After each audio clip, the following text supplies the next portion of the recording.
Assalamualaikum warahmatullahi wabarakatuh. Di sini saya Vindu Tamika Roma akan menjelaskan mengenai praktik pembelajaran sistem daring yang saya lakukan. Jadi sebelum saya menunjukkan praktik pembelajaran yang saya lakukan, saya di sini akan menunjukkan terlebih dahulu RPP yang saya buat. Nah, sebelumnya saya di sini dari kelas 2 Micro Teaching semester 6. Berikut RPP yang saya buat mengenai materi zat aditif dalam bahan makanan dan minuman. Di sini terdapat kompetensi inti, bisa dibaca ya. Kemudian di sini terdapat juga kompetensi dasarnya. Kemudian indikator pembelajaran. Di sini juga tertera indikator pembelajarannya. Yang pertama itu mengingat kembali pengertian zat aditif dalam bahan makanan. Yang kedua, mengklasifikasi jenis-jenis zat aditif alami dan zat aditif buatan yang ada dalam bahan makanan sehari-hari. Yang ketiga, melakukan pengamatan suatu bahan makanan untuk mengetahui kandungan zat aditif yang ada di dalamnya. Dan yang keempat itu membedakan zat aditif alami dan buatan yang ada dalam bahan makanan berdasarkan pengamatan yang telah dilakukan. Kemudian tujuan pembelajarannya yaitu ada dua. Yang pertama yaitu melalui kegiatan pembelajaran menggunakan pendekatan saintifik, siswa mampu mengenali jenis-jenis zat aditif alami dan buatan dalam suatu bahan makanan serta dampaknya bagi kesehatan dengan benar. Yang kedua, melalui kegiatan pengamatan yang dilakukan, siswa mampu membedakan zat aditif alami dan buatan dalam suatu bahan makanan dengan benar. Nah, berikut mengenai metode pembelajaran yang saya lakukan. Jadi pendekatannya itu menggunakan pendekatan saintifik. Model pembelajarannya yaitu discovery learning. Dan metode pembelajarannya yaitu dengan cara berdiskusi dan melakukan pengamatan secara individu untuk mengidentifikasi zat-zat aditif dalam bahan makanan. Nah, untuk pembelajaran discovery learning ini nanti saya akan jelaskan pada praktik pembelajaran yang saya lakukan ya. Kemudian di sini media, alat dan sumber belajar. Medianya yaitu media visual, terdapat gambar melalui WhatsApp group. Kemudian alat peraganya yaitu LKS, lembar kerja siswa. Untuk sumber belajarnya itu literatur atau rujukan yang digunakan untuk memperoleh informasi tertentu, atau juga dengan penemuan siswa sendiri ataupun berdasarkan pengetahuan sebelumnya. Nah, berikut langkah-langkah kegiatan pembelajarannya. Untuk sesi 1 di sini ada tahapan pembelajarannya itu pertama ada pendahuluan. Untuk langkah-langkah pembelajaran discovery learning itu yang pertama ada stimulan. Langkah-langkah pembelajarannya di sini yang pertama itu guru akan membuka pembelajaran, mengucapkan salam, berdoa dan mengajak kehadiran siswa. Sebelum memberikan motivasi sebenarnya itu terdapat pemberian apresiasi pada siswa, namun karena di sini dilakukan secara sistem daring, jadi saya langsung memberikan motivasi kepada siswa, yaitu dengan memberikan sebuah permasalahan. Di sini saya menunjukkan gambar, di mana pada gambar tersebut itu misalnya di sini gambar mie ayam yang diberikan dengan saus. Setelah saya memberikan pertanyaan, mengapa saus itu berwarna merah? Nah, nanti siswa akan menjawab bahan apa sebenarnya yang membuat saus tersebut bisa menjadi warna merah. Kemudian yaitu pada tahap pendahuluan, guru menginformasikan tujuan pembelajaran yang akan dicapai. Masuk kegiatan inti.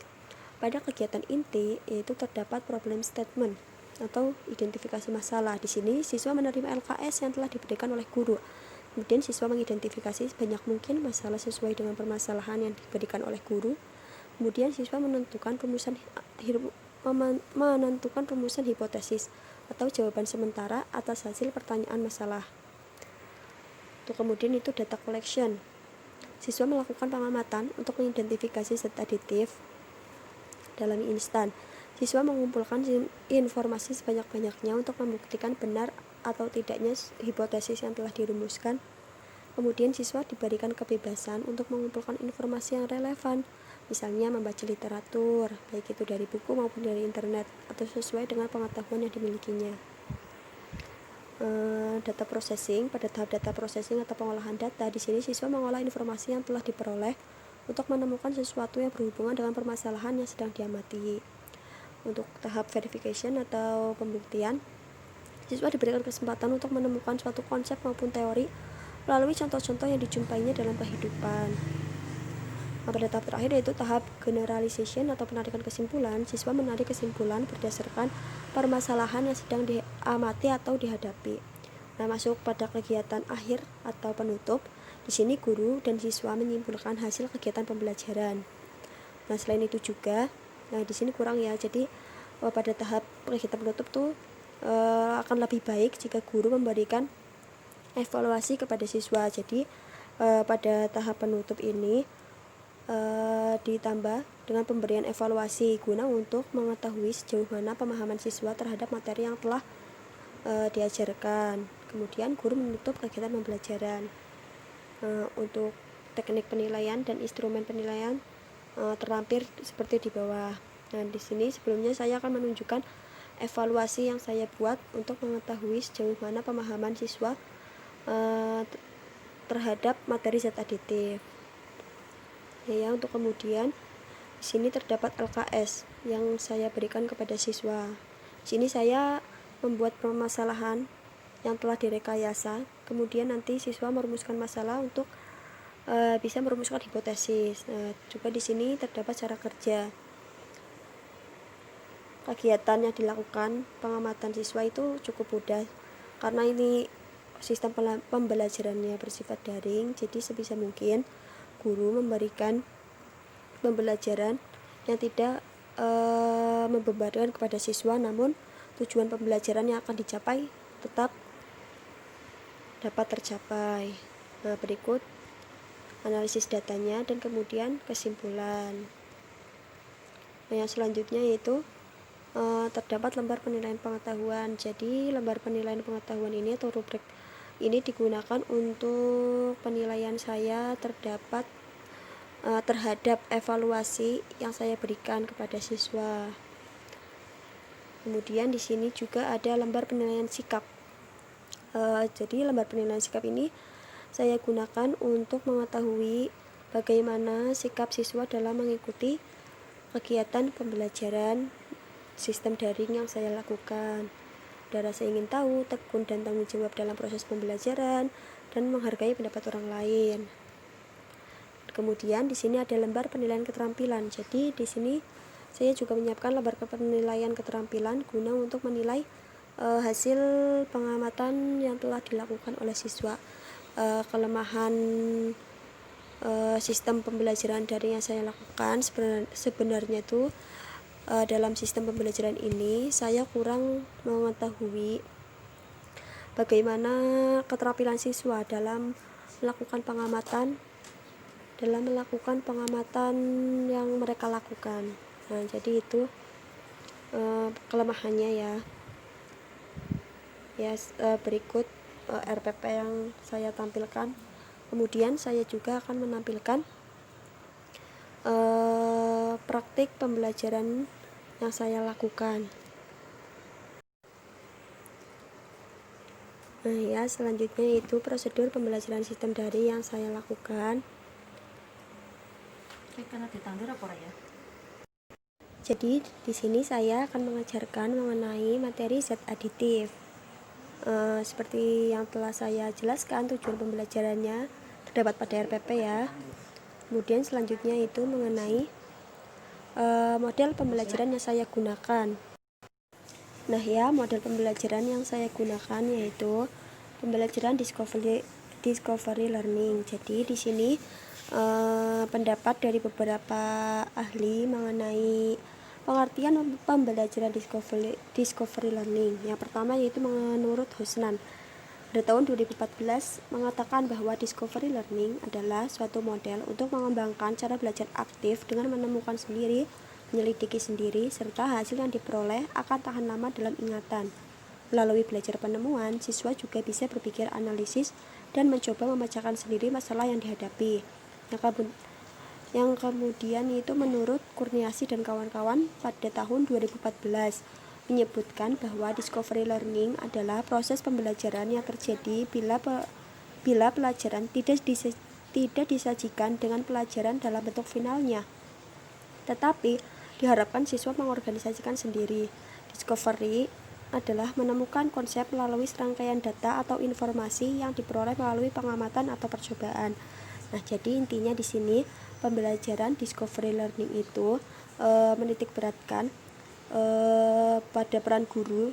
Dia hanya sebagai pembimbing dan siswa berperan aktif dalam mencari atau memperoleh informasi dengan cara misalkan penemuan dengan membaca literatur dari buku, dari internet, atau dengan pengetahuan yang telah dimilikinya. Jadi di sini siswa diberi kebebasan untuk memperoleh informasi secara sendiri atau mandiri.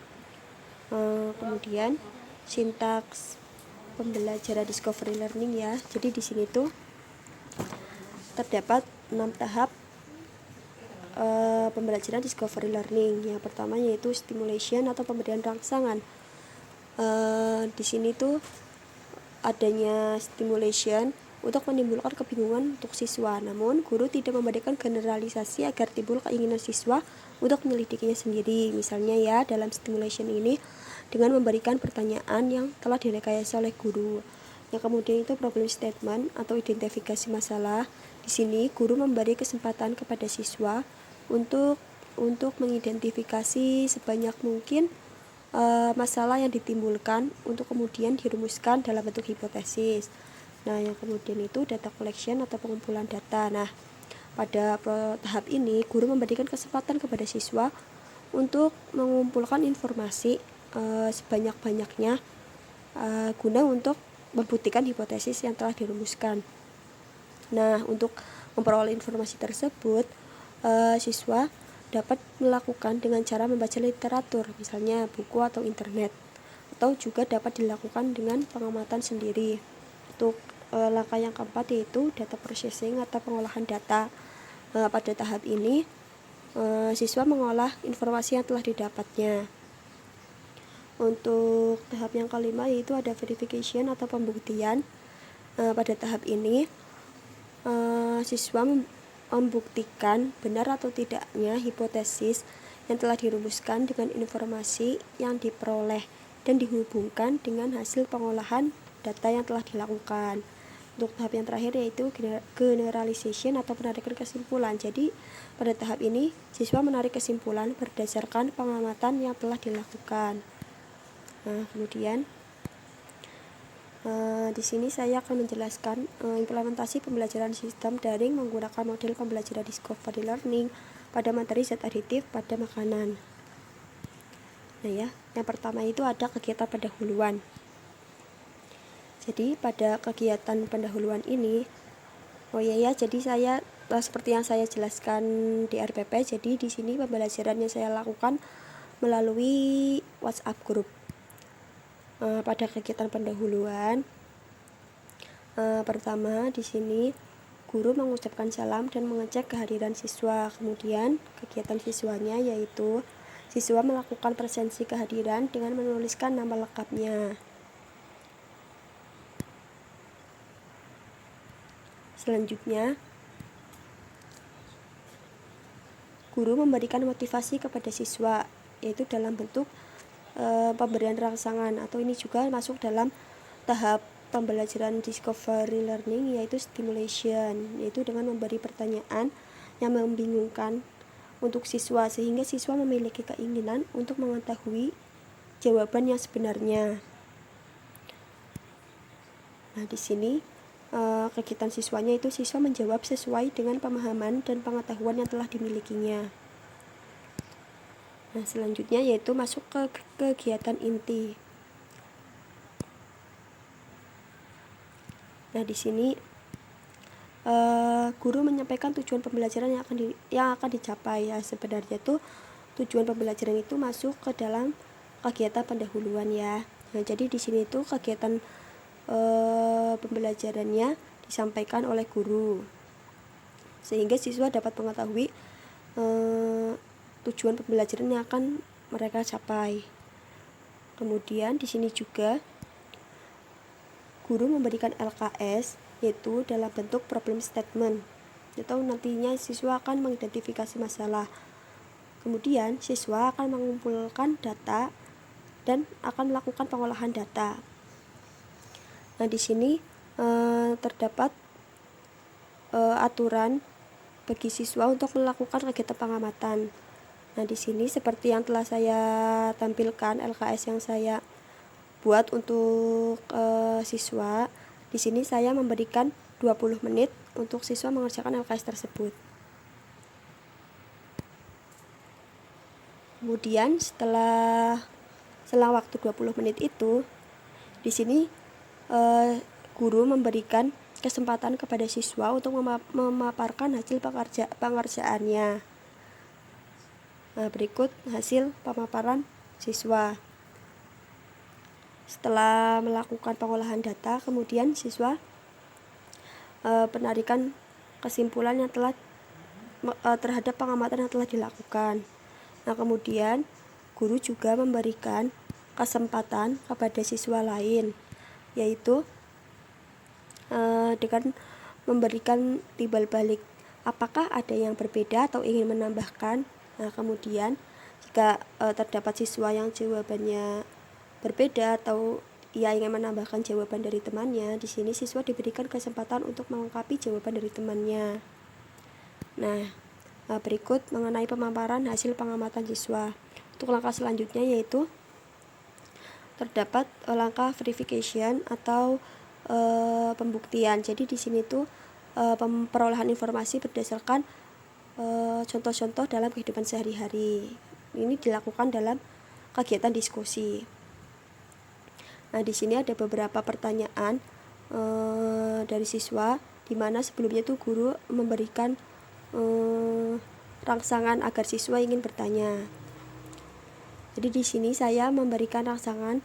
Sekarang kita diskusikan yang sekiranya belum difahami. Jadi di sini siswa memiliki keinginan untuk bertanya menurut materi yang belum ia pahami berdasarkan contoh-contoh yang ada dalam kehidupan sehari-hari. Nah, ya, di sini juga masih dalam kegiatan diskusi.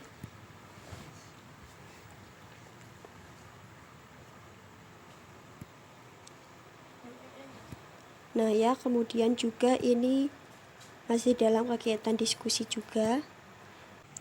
Jadi pada intinya pada pembelajaran discovery learning ini, guru memberikan kesempatan atau kebebasan kepada siswa untuk menggali informasi sebanyak mungkin berdasarkan permasalahan yang telah siswa-siswa itu temukan dalam kehidupan sehari-hari.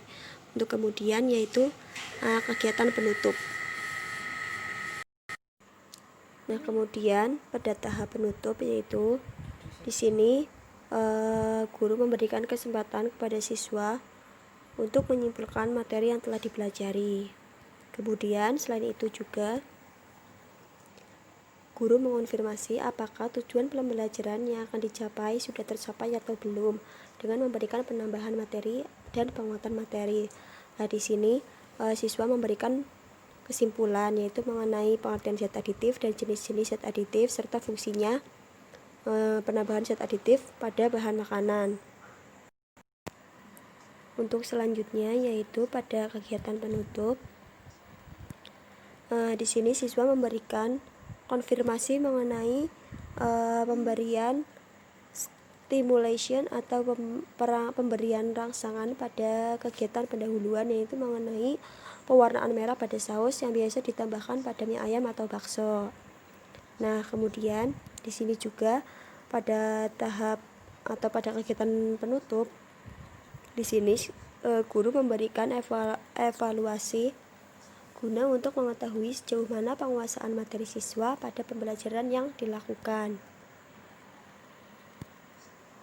Kemudian pada kegiatan akhir pembelajaran yaitu guru menutup kegiatan pembelajaran. Nah, berikut penjelasan mengenai praktik pembelajaran sistem daring yang telah saya lakukan. Terima kasih. Assalamualaikum warahmatullahi wabarakatuh.